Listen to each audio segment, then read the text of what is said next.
So, Seconds Out, delighted to be joined by heavyweight David Price, Olympic medalist, accomplished pro, former British champion. I could go on and on, but I think everyone knows who you are by now. How have you been getting on so far in lockdown? Same as everyone else, I think, Dan. Just trying to get through each day. I'm lucky, really, given the circumstances, that boxers are used to sitting down, not doing much. Well, unless they're in the gym. Me personally, I'm in the gym in the morning and then spend the rest of the day waiting to go back to the gym. So I'm missing, obviously, being in the gym. But I can do a bit of training in the garden or whatever. I am starting to get a bit bored. I'm missing outside life. I know, obviously, family is everything, but I am missing friends, even bumping into people you haven't seen for a while and things like that. Just the general normality I'm starting to miss, and I'm starting to try and focus quite further down the line to when it actually will be back to normal. I can imagine what it's on a obviously easier scale for us. I can imagine it to be like what it's like going to jail, where you just have to try and keep going by thinking about the good times are going to be back at some point. When, I don't know, but I'm starting to really look forward to it. What sort of training are you able to do at home? You said you've been doing some bits in the garden. I've just got a few kettlebells, a few little dumbbell weights, bit of shadow boxing, kettlebell workouts, running. I've been out on the bike like everyone else seems to be. Everyone's got a bike now, haven't they? So I've been getting out on the bike, been enjoying that.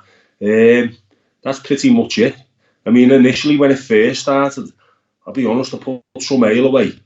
I put some booze away when it first started. That's when the noise out of our recycle bin when the bin man came, I was hiding behind the curtains because it was loud, mate, and everyone where I live was the same, and the novelty of that's worn off.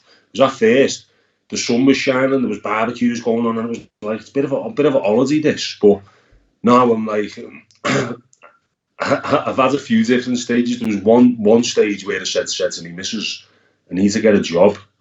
I feel like I need to go and get a job and do something and be active and be like part of helping what's going on and everything else. And she just said, you won't last 5 minutes in a job, in a normal job. You'd be in bed after an hour because you're not used to it. And I've had many different lockdown ideas, but I haven't followed through with anyone. Well, at least she's on it. At least you've got a partner who can be honest with you and tell you how it is. Yeah, I said I wanted to go and work on a farm or something. I felt like being like working on a farm, but she said there's no chance. You have to pick apples out of the trees or anything. Yeah, well, at least you wouldn't need a ladder, I suppose. Has it come in, although you're missing it now, has it kind of come at a good time? It will kind of freshen you up a little bit. You've been relatively busy compared to other stages in your career before this happened. Yeah, I have. I've had a good run, really. But to be honest, when this happened, a fight did get mentioned for the May 2nd Dillian White Povetkin bill, and I was carrying a bit of a shoulder injury at the time, so I weren't 100% committed to that.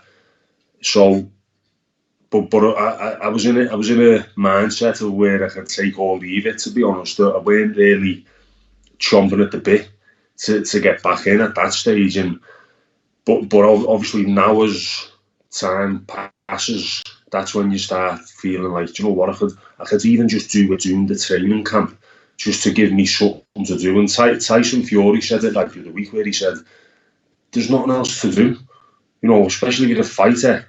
And obviously retirement is on the horizon for me personally.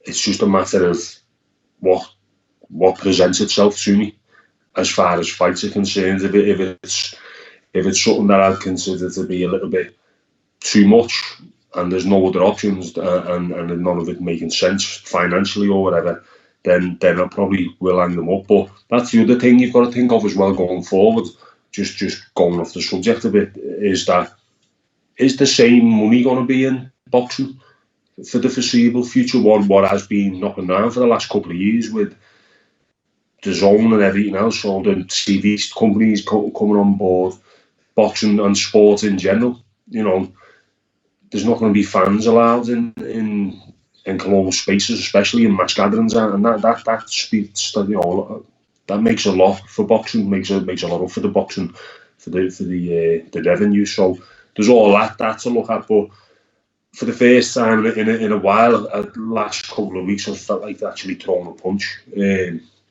So I started doing a bit of shadow boxing and everything else, but it's just like, it's the unknown of when it's going to come back. So it's frustrating. I do feel for the lads who on the upward trajectory in the career, and they're setting major, legitimate goals for themselves, and they've had fights lined up. They need to get out and in and everything else, and it's like, what a bad time it's come for them. It's shit for them, and I feel for them. Whereas like I said, I'm more on the way out type of thing. It hasn't really affected me that much. Do you worry about retirement in a way? Because, like you said earlier, you might not be suited to a particular day-to-day 9-to-5 job. And have you thought about what you might do when it is time to hang them up? I have. I've been thinking about what to do for years, because you always need to have the plan, don't you? And I still haven't found the answer, to be honest. And I'm talking many years. I've been thinking, what could I do if, picked an injury up, like Tommy Jeffries had to retire because of an injury, and he's done fantastic. But I'm like, for years I've asked myself the same question, and I've gone, right, I'm going to get everything in place and get sorted, and then when a fight comes up and a training camp comes up, you can only expend your energy on that and nothing else. So with anything, now's the time for me to go, let's get something in place for when I finish boxing. But it's hard, like you said, it's hard. Obviously I've got a couple of other business interests, but you need something to get you up out of bed every day, and unless you're one of the minor few who make enough to just go, right, and retire, and I'm going to go and play golf every day. You do need something to go, right, I'll get up today and give yourself a goal that you want to achieve something throughout the day. So I don't know what I'm going to do. I'm really, I can't do what I used to do with the central eating and things like that, because I just haven't done it for that long. And like I said, it'd take a long time for me to get used to working normal again. I haven't done that for what? Oh, as to when I last actually worked manually was in 2004. So what's that? 16 years? Yeah, 16 years, a long time ago. So, but like I said, I've got other business interests, but we don't know what's going to go on with everything outside of boxing. I've got a small bill. I've got a building company, and most of the work we do is in care homes. So there's going to be no work in them places for us to go in, because they're on absolute quarantine, and rightly so. So let's just see what happens, see what the future brings. Like always. I mean, you were a highly accomplished amateur, and as a pro, you've worked with a lot of top trainers, top S&C coaches. Is that an avenue you'd ever go down, kind of training fighters, looking after fighters? I don't know, to be honest. I went in, I took my lad to the Solly earlier this year. He's only 9, and I just took him in to have a little go and have a little look, and I only went a few times. But while I was there, I was even just giving little pointers to the kids in there and that, and I can see why people do love coaching, because even just showing a little kid a pointer and seeing him do it and improve himself a little bit in the session, I got a good bit of a kick out of it. So I thought I may go and get me coaching badges for the amateurs, help the amateurs out and whatnot. But it's a lot of commitment. That it takes a lot of commitment, a lot of time away from your family and everything else. So if I was going to do it, I'd have to do it properly and go all in. So I'd have to. It wouldn't be fair otherwise on anyone if you're just flitting in and out of the gym. But if I do decide to go down that route, I'd go all in, And that's where it starts. I'd start where I started in the amateurs, even though some people go direct into the pro game. I'd go into the amateurs at first, because I've obviously got a lot of experience as an amateur, even though the amateur game has changed a hell of a lot since I was there. But, you know, I've been to every major tournament as an amateur, medalled at most, and yeah, that's something I could look at doing that, but it's not something that's never really like I've never really fancied doing that. But we'll see. It is interesting though, because the interesting thing for a lot of people are eager to see what fighters go on to do when they finish. In Liverpool, it's rife for like people. Oh, you know, Pricey, you're going to end up on the door, or they want to see you standing on the door when you finish boxing because they think it's funny, or people they'll come up and go, oh, such and such is driving a taxi now, or he's working in a factory, and you're like, well, fucking hell, they've got to do something. It doesn't mean because they were on Sky Sports a couple of times that the millionaires. Boxing's different. There's like I seen an interview with do you ever remember the Nottingham Forest captain Neil Webb? Yeah. And he played for England in midfield, and he's been a postman ever since he retired. And people can't believe it, and he's like, well, what do you want me to do? You know, life goes on. You've got to keep earning money and everything else. So yeah, life will go on for me as well. And yeah, like I said, it's a bit of a daunting proposition, but it's not as scary as I used to find it. Because luckily enough, in the last couple of years, I've had a few big fights, and I've been able to invest a bit of money in property and things like that. So I'm in an okay position really. You've had a bit of a late career rejuvenation, Indian summer. That's what everyone calls it, don't they? And yeah, you dropped Povetkin, of course. You had that fight with Cash Ali, which was, you know, probably best not to talk too much about it because it was what it was. And then Dave Allen, who you completely dominated. You know, probably one of the best performances from you as a professional. You must have been delighted with that. And then straight into the Chisora fight. Do you think back now and think you'd rather have had a bit more time in between? I think my only regret is I felt at the time when I was negotiating the Chisora fight, I knew I was going to have to take it, but I was fucking pissed off because I felt like I deserved a fight like that with a full training camp, and I was reluctant in taking it, but I took it, and I don't regret it. I had to take it, and like I said, like I was saying, it fell at the right time because not long after this has happened, and I may have gone God knows how long without a fight. So no, I think I was talking a lot about momentum at the time, and by fighting regular, the momentum was building, and I had 3 domestic level fights against Tom Little, Cash Ali, and Dave Allen. Sorry, and then Chisora's like obviously fringe world level, isn't he, Dereck? For the world title. So 4 domestic fights I had on the spin, and you know they were quite. It turned out to be quite a good stage for me in my career at that time, and considering in my mind after the Christian Hammer fight that I was going to retire, you know, and that was what. 3 years ago, I was retired, and I'm just glad that I made the decision to go on because it turned out to be the right one. What difference do you feel a full training camp for Chisora could have made in terms of what actually transpired in the ring? Would it have, you know, given you more legs, or would you have used your jab more? What's the kind of but them 2 exactly, more legs and using my jab and having the confidence that I could use my legs, because instead of hoping that Dereck might punch himself out a little bit early on by unloading, which I think he did, you know, loading up. And I think if I would have been able to stick to boxing long and frustrating him, it would have been more in my favour. But that being said, Dereck Chisora is always going to be a really hard night for me, style-wise, full camp or not.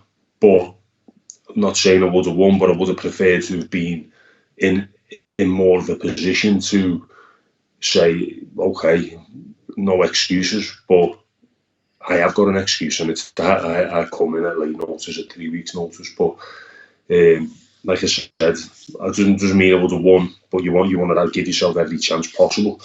But Dereck's flying as well. We've got to remember he's on a good roll, and I think he's improved a hell of a lot. You said a number of times last year that when fights got offered to you, you're in a position now where they had to either be in your favour or the financial side was so good you'd be willing to go in as the underdog. I'm guessing from what you're saying that the Chisora fight comes in the latter category, that it was a really good opportunity, too good to turn down. Yeah, definitely. Yeah, of course it was. Yeah, of course it was. It was a joint main event on a pay-per-view show, and I was in a strong position because they needed me late on. So we were in a strong position negotiating wise. So it had to be roll the dice and go for it. And the fact that they still wanted you for the Dillian White show before that got postponed suggests that you haven't kind of burned your bridges. You're still a wanted attraction. Yeah, but I negotiated that into the Chisora fight. Because, right. Yeah, because I knew that it was more in Dereck's favour than mine, but I wanted assurances that, look, I'm coming in late notice. I'm giving up the momentum I did have. I was due to fight in Liverpool, and I was kind of like sold that momentum and gambled it and risked it. But I wanted a bit of a safety net, and that was it. So it's there. But either way, I think Eddie would have still had me on somewhere, because there's always demand for the likes of myself. There's always a market for a big heavyweight who's involved in exciting fights and who can hit and who can be knocked out. And it's not always about the big boys who are top of the bill. There's gaps need to be filled, and I can still fill them, really, as far as that's concerned, as long as it's where it makes sense for me. The fight that was suggested for May, which category does that fall into? The kind of too good to refuse or the winnable side? No, it was like the fight. We hadn't really spoke much about. A few names got mentioned. A few names got mentioned, and they were all winnable. So we weren't like Daniel Dubois or an up and coming killer. They were all similar positions to myself. You know what I mean? So, but like I said, a little bit of a shoulder injury, and it was like, I've had an injection in my shoulder in September just before the Chisora fight that had just worn off. I didn't really want to be getting another one. Because I've had umpteen injections throughout my career, elbows, wrists, you name it. And at that stage I thought I may just get a little bit of surgery on it and get it sorted for good, because even when the boxing's finished, I want to be able to train, obviously, and keep myself in shape. So instead of firing another load of cortisone into it, I thought I'd get a bit of keyhole and see what's what, but I didn't get a chance to go and see the doctor because of all of this. You still plan to do once all this is over with and then get back to training camp, or will you wait if the right fight comes along? Well, the longer I'm going without using the shoulder, it is improving, so I'm hoping it'll just improve in time. But I don't know what's going to happen. To be honest, first and foremost, gyms are going to have to be open again, aren't they? And then you're going to have to, a show's going to have to take place 8 weeks after the gym's open, I'd say, or 6 weeks at a minimum, to give fighters a time to prepare. A lot of fighters might go into the ring and not even have any sparring. How are they going to arrange sparring partners and things like that? Hotels aren't even open. It's just, there's a lot of variables, and boxing's a lot different to the likes of football and even UFC. UFC to put a show on at the weekend, and it was great. I thought it was brilliant, even without the fans. And they've gone and done it on an island somewhere, haven't they? Not this one, but they're going to do future ones on the island. I think that was in Florida, but. Oh, was it? Yeah. So yeah, but no fans or anything. I think UFC benefits because they all kind of travel together and they've got their. They're all under the one thing, yeah. And boxers just left to their own devices a little bit, and it's not really especially for the undercard fighters. It's not. You telling me like someone who's just having a 10 rounds area title fight are going to be able to isolate in a hotel for 6 weeks, and these fellas have to go to work and earn a living and things like that. So it's going to be interesting how it's done. But yeah, there's fights out there, fun without a doubt, and one maybe two more, and then off I'll go. What is it you want to achieve before you make that decision to hang them up? Is it just financial security? Are there no. There's nothing else. There's nothing else to do, and that's what I'm saying. As long as it's not too dangerous a fight, then I enjoy competing. It's what I do, and it's what I've done for the last 20 years. I'm a fighter, so I want to do what I do naturally, and it'd be nice to go out on a win as well. So that's all it is, really. Is there anyone particular out there that you'd like to fight that you haven't yet? Obviously, you've fought some of the better heavyweights of your generation already. No. I haven't even looked at the heavyweight landscape much recently. Do you know what though? There's the American scene seems to be where opportunities are arising for people, So there might be something, might get the call for something over there. Anyone's on, as long as it makes sense. But I'll get the call. I'll be going in as the opponent more than likely. So just wait for the call and then see what's what. Mike Tyson's coming back, isn't he? So yeah. There's always that. I know people have been seen a few comments where you fucking knocked the price out. Oh, I haven't seen those. I don't know. John Fury as well is looking for a fight. We always wanted to see Price against Fury in the pros. So. Yeah, fucking hell. I like John Fury, though. Fight John. I think we all do. Well, I'm probably too scared to say I don't, but I think most people tend to like him. Yeah.